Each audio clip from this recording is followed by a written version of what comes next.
Hello guys, again you welcome to my YouTube channel pen and paper. आज हम पढ़ेंगे Pythagoras theorem. ठीक, इस थ्योरम को पढ़ने से पहले मैं आपको बता दूं कि ये थ्योरम बहुत ही इंपॉर्टेंट थ्योरम है और इस थ्योरम को जब आप ट्रिग्नोमेट्री यूज़ करते हैं, ठीक है, जब ट्रिग्नोमेट्री का चैप्टर जब आप पढ़ रहे होते हैं तो इस थ्योरम का आपको जगह जगह पर यूज़ मिलेगा, है ना। यानी कि ये थ्योरम ट्रिग्नोमेट्री में उसकी बैकबोन की तरह काम करती है, राइट। अब इस थ्योरम इतनी इंपॉर्टेंट क्यों है और थ्योरम क्या है, सबसे पहले वो समझते हैं। सो आइए स्टार्ट करते हैं स्टेटमेंट से। स्टेटमेंट है इन अ राइट ट्रायंगल, किसी राइट ट्रायंगल में, ये चीज़ यहाँ पे मैंने हाईलाइट कर दी है, ठीक है। क्यों हाईलाइट किया गया है इसको मैं आपको बाद में बताऊंगी। सो अभी के लिए स्टेटमेंट पे ध्यान देते हैं। In a right triangle the square of the hypotenuse is equal to the sum of the square of the other two sides, ठीक है। तो क्या स्टेटमेंट है कि किसी राइट ट्रायंगल में एक राइट ट्रायंगल दी जाएगी, तो ये हो गई मेरी राइट ट्रायंगल। राइट ट्रायंगल मतलब होता है कि इन ट्रायंगल में, देखो ट्रायंगल में 3 एंगल्स होते हैं, correct, angle A, angle B, angle C. अब मान लिया मैंने कि इसमें जो एंगल सी है वो राइट एंगल है, यानी कि जो उसकी एंगल है वो 90 डिग्री का एंगल बना रहा है। अब इस राइट ट्रायंगल में क्या होता है, the square of the hypotenuse, hypotenuse का स्क्वायर इक्वल होता है, इज इक्वल टू, किसके इक्वल होता है, the sum of the square of other two sides. यानी इस साइड का जो स्क्वायर होता है वो इक्वल होता है the sum of the, sum कर दो किसका, अदर टू साइड्स के स्क्वायर का, राइट। विच मीन्स हाइपोटेनियस का square is equal to perpendicular square plus base square, right. अब आप ये डाउट में मत आना कि हाइपोटेनियस किसे मानेंगे, ठीक है, क्योंकि ट्रायंगल में तो 3 साइड्स होती हैं, तो हाइपोटेनियस किसको मानते हैं मैं बता दूं आपको। जो आपका 90 डिग्री का एंगल होता है उसके जस्ट अपोजिट वाले जो साइड होती है, यानी कि इस ट्रायंगल का जो मुंह होता है ना, जैसे दोनों साइड ऐसे ऐसे खुल रही हैं, तो जो सामने वाला जो इसकी साइड होगी 90 डिग्री के जस्ट सामने, या आप कह लो 90 डिग्री के अपोजिट वाली साइड हाइपोटेनियस कहलाती है, ठीक है। दैट्स वाई इस ट्रायंगल में ये हाइपोटेनियस है और अदर टू साइड्स आप किसी को परपेंडिकुलर मान लो, किसी को बेस मान लो, उससे फ़र्क अभी नहीं पड़ रहा, ठीक है। So hypotenuse square is equals to perpendicular square plus base square कहाँ पर होता है, हमेशा याद रखना, हमेशा एक राइट एंगल में, यानी एक राइट ट्रायंगल में होता है। आपको जब एक राइट ट्रायंगल दी जाएगी तो आप इस फॉर्मूले को हमेशा याद रखेंगे, ठीक है। अब देखो इसको नोटेशन से कैसे समझेंगे, नोटेशन के अकॉर्डिंग ये हाइपोटेनियस है, यानी कि ए बी हाइपोटेनियस है, तो ए बी का square is equal to A C का स्क्वायर प्लस सी बी का स्क्वायर, ठीक है। बस इतनी सी बात थी, बस इतना ही है पाइथागोरस थ्योरम का स्टेटमेंट। सो अब आपको आई थिंक स्टेटमेंट समझ में आया होगा। अब कितना समझ में आया है उसको समझते हैं एग्जाम्पल्स देके, राइट। सो बच्चों देखते हैं कि एग्जाम्पल में पहला एग्जाम्पल क्या है। देखिए पहला एग्जाम्पल है, आपको एक ट्रायंगल दिया गया है और आप देख सकते हैं कि एक राइट एंगल ट्रायंगल है। देखो राइट एंगल ट्रायंगल कैसे समझेंगे, जब हम एक ऐसा सिंबल बनाते हैं ना, एक ऐसे बॉक्स टाइप का, तो उसका मतलब होता है कि ये जो ट्रायंगल है वो आपका राइट ट्रायंगल या फिर आप कह लो राइट एंगल ट्रायंगल है, ओके। सो इसका मतलब ये एंगल कैसा है, 90 डिग्री एंगल है, राइट। अब यहाँ पर जो आपका ये ट्रायंगल है ए बी सी, इसमें इस पर क्वेश्चन मार्क लगाया गया है, विच मीन्स दैट इसको मान लेते हैं एक्स, यानी हमको इसकी जो लेंथ है ना वो मालूम नहीं है, ठीक। अब मैं, आपने जब अभी पढ़ा ना पाइथागोरस थ्योरम, मैं उसी का एप्लीकेशन बता रही हूँ, मतलब इस थ्योरम को कैसे हम यूज़ करेंगे यहाँ पर एग्जाम्पल में, राइट। सो अब मान लेते हैं कि जो ए सी की लेंथ है वो अननोन है, नहीं पता है, तो मान लेते हैं एक्स है, और बाकी 2 लेंथ जो है वो दी हुई हैं, तो ये लेंथ मान लेते हैं 3 है और इसकी लेंथ मान लेते हैं 4 है, ठीक। अब क्योंकि ये राइट एंगल ट्रायंगल है ना, so we know in a right triangle, हमको पता है कि राइट ट्रायंगल में क्या होता है, हाइपोटेनियस का स्क्वायर इक्वल होता है परपेंडिकुलर के स्क्वायर प्लस बेस के स्क्वायर के, ठीक है।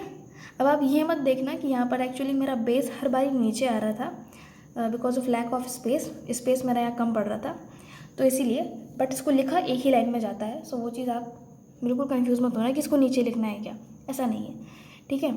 सो हाइपोटेनियस का square is equals to perpendicular का स्क्वायर प्लस बेस का स्क्वायर।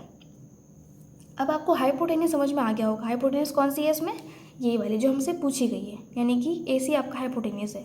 कैसे पता, क्योंकि 90 डिग्री इस साइड है, तो 90 डिग्री की जस्ट अपोजिट साइड, ये वाली साइड क्या होगी, हाइपोटेनियस होगी, right, this is the hypotenuse side. Okay, this is the hypotenuse side. अब क्या करना है, मुझे इसी को डिटरमाइन करना है, यानी इसकी लेंथ कितनी है। इसकी 3 दी है, इसकी 4 दी है, और यहाँ पे मैंने x यानी कि मान लिया है कि इसकी सपोज करते हैं क्या है, x है। So according to the Pythagoras theorem, hypotenuse का square which means x square is equal to 3 square plus 4 square, right. तो यहाँ पर हो जाएगा x square is equal to 9, 3 का स्क्वायर 9, 4 का स्क्वायर 16, करेक्ट। अब 16 प्लस 9 होता है 25, राइट। सो यहाँ पर आप लिख लो 25। सो अब x इक्वल्स टू 25 आ गया, ठीक है। तो अगर आप x का स्क्वायर हटा दो, क्योंकि मुझे x की वैल्यू फाइंड करनी है ना, यहाँ पे x की वैल्यू फाइंड करनी है, ना कि उसके स्क्वायर की, ठीक। तो x को अगर हम स्क्वायर हटाएंगे तो क्या करना पड़ेगा, दोनों तरफ अंडर रूट लेना पड़ेगा। तो 25 का अंडर रूट होता है 5, ठीक है। और यहाँ पर जब इसका अंडर रूट लिया तो x हो गया, करेक्ट। सो x की वैल्यू आ गई 5। देखो ये चीज़ कैसे समझ में आई, मैंने एक्स स्क्वायर का अंडर रूट लिया है ना, यानी कि एक्स स्क्वायर की पावर हाफ, हाफ से हाफ कैंसिल, दैट्स वाई यहाँ पर हो गया x, और 25 का हो गया under root which is 5, that's why इसमें आंसर क्या होगा x का 5, कुछ भी जो भी पैरामीटर सेंटीमीटर इधर, ठीक है। सो यहाँ पर आंसर आएगा that x is equal to 5, ठीक है। इस तरह से हमने क्या किया, पाइथागोरस थ्योरम का यूज़ किया, और जो क्वेश्चन दिया गया था यानी कि AC की जो लेंथ फाइंड करनी थी उसको हमने फाइंड किया, ठीक है। एक और एग्जांपल लेते हैं जल्दी से। देखिए यहाँ पर एक एग्जांपल है, इसमें थोड़ा सा आपको ट्रायंगल उल्टा दिख रहा होगा, ठीक है। तो उसमें वैसे ही दिया है कि आपको हर चीज़ से थोड़ा सा नॉलेज हो जाए कि ट्रायंगल कैसा भी दिया हो, आपको क्या करना है, बस अपने 90 डिग्री वाले एंगल को देखना है कि वो कहाँ पर शो किया गया है। और हमेशा ध्यान रखना कि शो ऐसे ही किया जाता है ना, एक बॉक्स सा बनाया जाता है, तो फिर उससे डिटरमाइन होता है अच्छा ये है हमारा 90 डिग्री वाला एंगल, राइट। अब इस एंगल के जस्ट सामने वाली मैंने बताई हमेशा क्या होती है, हाइपोटेनियस होती है, ठीक है। परपेंडिकुलर ये भी हो सकती है, ये भी हो सकती है, ये भी बेस हो सकती है, ये वैसे मतलब कुछ भी हो, आप उसमें मैटर नहीं करता, बिकॉज हमें क्या करना होता है, एट द एंड हमें इन दोनों को स्क्वायर करके एक तरफ सम करना होता है, ठीक है। बट हाँ, हाइपोटेनियस क्योंकि अलग होता है, लेफ्ट हैंड साइड में होता है, इसीलिए हाइपोटेनियस को एग्जैक्ट पता करना कि कौन सा है हाइपोटेनियस नेसेसरी हो जाता है, ठीक है। सो 90 के जस्ट सामने हाइपोटेनियस है, तो 13 का square is equal to perpendicular का स्क्वायर यानी कि 12, और आप कह लो बेस का स्क्वायर, जो भी आपको मानना सही लगे। सो 12 square plus x square, because हमें अब इस बार ना हाइपोटेनियस नहीं फाइंड करना था, हमें इस बार इसकी अदर 2 साइड्स जो हैं हाइपोटेनियस के अलावा उसमें से एक साइड फाइंड करनी थी, यानी कि BC फाइंड करना था, ठीक है। सो 13 का स्क्वायर हो गया 169 माइनस 12 का स्क्वायर विच इज़ 144, इस साइड लाएंगे तो नेगेटिव हो जाएगा, is equal to x square. So 25 इसको सॉल्व करने पे आया, और एक्स स्क्वायर देखो यहाँ पे सेम हो गया ना, सेम आंसर आ रहा है, ठीक है। क्या किया है मैंने, बस अंडर रूट लिया तो आंसर क्या आ गया 5। इसका मतलब यहाँ पर भी x इक्वल्स टू 5 है। दोनों क्वेश्चन के आंसर सेम है, बट मैंने इस क्वेश्चन को यहाँ पर क्यों लिया, बिकॉज आपको समझ में आए कि मैं आपका ट्रायंगल किसी भी फेस में मोड़ दूँ, ठीक है ना, कैसे भी मैं इसको रखूँ, आपको बस क्या करना है, अपने 90 डिग्री को देखना है और उसके जस्ट सामने वाले को समझना है कि वो क्या है, हाइपोटेनियस है, राइट। उसके बाद अपने पूरी थ्योरम लगाकर जो अनडिटरमाइंड लेंथ है उसको क्या करना है, डिटरमाइन कर लेना है, ओके। सो बढ़ते हैं अपने नेक्स्ट पेज में। सो चलिए बच्चों स्टार्ट करते हैं। जैसे कि आपने अभी पढ़ लिया है, पाइथागोरस थ्योरम पढ़ा है, ठीक है। पाइथागोरस थ्योरम आपने स्टेटमेंट देख लिया, एग्जाम्पल समझ लिया। अब हम आज पढ़ेंगे आगे इसमें converse of the Pythagoras theorem, ठीक है। कन्वर्स भी इसका देखेंगे। कन्वर्स क्या होता है, कन्वर्स होता है कि आपने एक स्टेटमेंट दी, ठीक है। पाइथागोरस थ्योरम में हमने एक स्टेटमेंट लिया, अब उस स्टेटमेंट का हमने उल्टा करके देखा और फिर क्वेश्चन मार्क लगाया कि क्या इसका उल्टा भी सही है ना। एग्जाम्पल के तौर पे समझ लो कि जैसे कि मान लीजिए कि कोई एक सिंगर है, ठीक है। कोई सिंगर है तो गाना गाएगा डेफिनेटली, है ना, कोई सिंगर है तो गाना गाएगा। अब आपको क्वेश्चन मार्क कन्वर्स में क्या हो सकता है कि अगर कोई गाना गा रहा है तो क्या ज़रूरी है कि वो सिंगर हो, राइट। अब इसका आंसर तो यही है कि डेफिनेटली ज़रूरी नहीं है कि अगर कोई गाना गा रहा हो तो वो सिंगर हो, राइट। सो इसी तरह से हम क्या करते हैं मैथ्स में, जब आपको एक स्टेटमेंट दी जाती है तो आप उसको उल्टा करते हैं और सोचते हैं, यानी कि उस पर आप क्वेश्चन मार्क लगाते हैं कि क्या ये स्टेटमेंट सही होगी उल्टे होने पर भी। सो आइए हम समझते हैं कि पाइथागोरस थ्योरम का उल्टा क्या हो सकता है, ठीक है, और क्या ये स्टेटमेंट सही है या नहीं। स्टेटमेंट है, सो यहाँ पर देखिए क्या स्टेटमेंट है, यहाँ पर इफ़ लगेगा, ओके। स्टेटमेंट है इन अ ट्रायंगल, किसी ट्रायंगल में इफ़ अगर स्क्वायर ऑफ वन साइड, किसी एक साइड का स्क्वायर इक्वल हो जाता है to the sum of the other, to the sum of the square of the other two sides. देखिए सबसे पहले तो क्या करूँ, मैं आपको ट्रायंगल दिखाता हूँ, इट वुड बी बेटर। सो यहाँ पे मैंने क्या किया, एक ट्रायंगल दिखाया। अब इस ट्रायंगल में, अब फिर से पढ़ती हूँ मैं स्टेटमेंट। इन अ ट्रायंगल, एक ट्रायंगल में if square of one side, square of one side, suppose इस साइड की बात की जा रही है, सपोज, ठीक है, कोई भी साइड हो सकती है डेफिनेटली। मैंने क्या किया, ए सी को मान लिया। Square of one side is equal to, यानी ए सी का स्क्वायर अगर ठीक है, if equal to the square of the other two sides, equal हो रहा है किसके, square of the other two sides. Other two sides कौन सी यहाँ पर, ए बी और बी सी। इनका स्क्वायर करेंगे तो ए बी का स्क्वायर, यहाँ पे क्या लिखा है, सम ऑफ द, यानी ए बी का स्क्वायर प्लस बी सी का स्क्वायर। अगर ऐसा हो रहा है तो then the angle opposite to the first side, first side कौन सी ली थी, ए सी ली थी, है ना। So angle opposite to first side. अभी हम क्या पढ़ रहे थे, एंगल के अपोजिट वाली साइड। अब हम क्या देख रहे हैं कि साइड के अपोजिट वाला एंगल, तो मतलब कौन सा हो गया, ये वाला हो गया, ठीक है।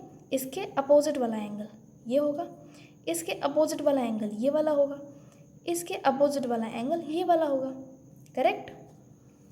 सो फर्स्ट साइड के अपोजिट वाला एंगल क्या होगा, राइट एंगल होगा, ठीक है।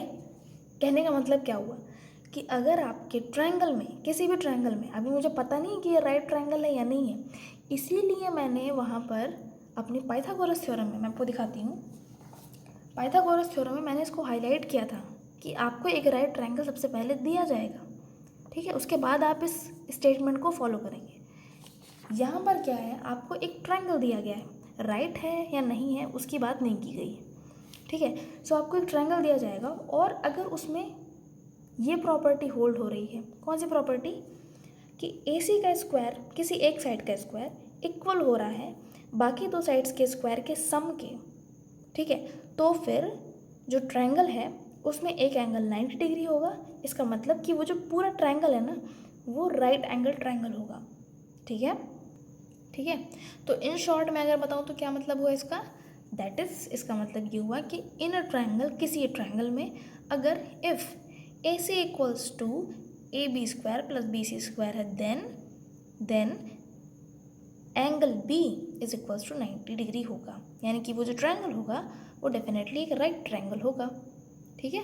इसका मतलब जैसे कि हम कन्वर्स की भी बात कर रहे थे, हमने कन्वर्स आपको बताया कि क्या होता है, तो इस पाइथागोरस में अगर हम कन्वर्स करते हैं तो वो बिल्कुल सही होता है, ठीक है।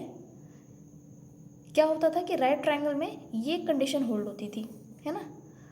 उल्टा क्या हुआ कि अगर ये कंडीशन होल्ड हो रही है तो फिर वो ट्रायंगल राइट ट्रायंगल होगा, बस इतनी सी बात है, ठीक है। आई होप आपको ये कन्वर्स अच्छे से समझ में आ गया होगा। अब एक क्वेश्चन लेते हैं सो दैट आपको और अच्छे से समझ में आ जाए। स्टार्ट करते हैं क्वेश्चन से। लेट अस सी, एग्जाम्पल है आपका next, let us see the given triangle is a right triangle और नॉट। आपको एक ट्रायंगल दिया जाएगा और आप, जैसे कि ये ट्रायंगल एक दिया गया है, ठीक है, दिया जाएगा नहीं, दिया गया है, और इस ट्रायंगल को चेक करना है कि ये जो ट्रायंगल है वो राइट ट्रायंगल है या नहीं है, यानी इसमें किसी एक एंगल 90 डिग्री का एंगल बना रहा है या नहीं बना रहा है, ठीक है। अब आप ऐसे देख कर मत बोलना कि हाँ ये बी वाला लग रहा है कि बना रहा है, ठीक है। सो मैथ में लग रहा है नहीं चलेगा, यहाँ पे हमको क्या करना पड़ेगा, सॉल्व करना पड़ेगा, ठीक है। अब इसको कैसे सॉल्व करेंगे देखिए, क्योंकि क्या करना होता है, किसी एक साइड के स्क्वायर को इक्वल प्रूफ कर देना होता है बाकी दो साइड्स के स्क्वायर के सम के, है ना।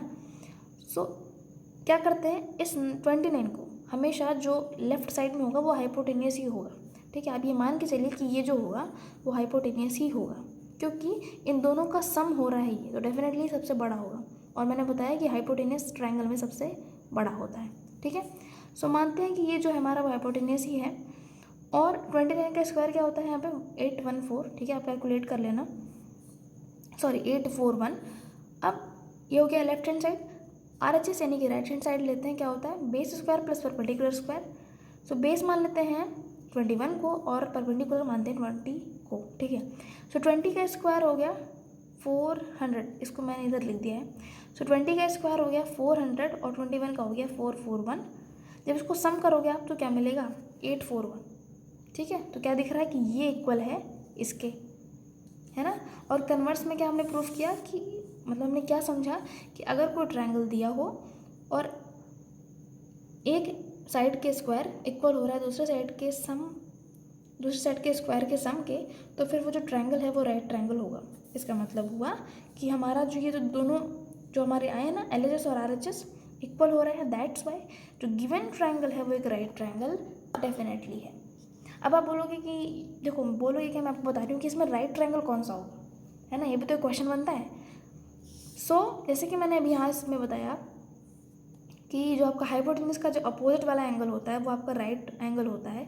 सिमिलरली क्योंकि यह हाइपोटेन्यूस है, क्यों, क्योंकि ये सबसे बड़ी वाली लेंथ है, तो इसके जस्ट अपोजिट वाला एंगल ही आपका राइट एंगल होगा, है ना, which means that angle B is a right angle, ठीक है। So thank you very much. I hope आपको ये पूरा कॉन्सेप्ट समझ में आया होगा। So thank you very much और मिलते हैं अपने नेक्स्ट लेक्चर में। Take care.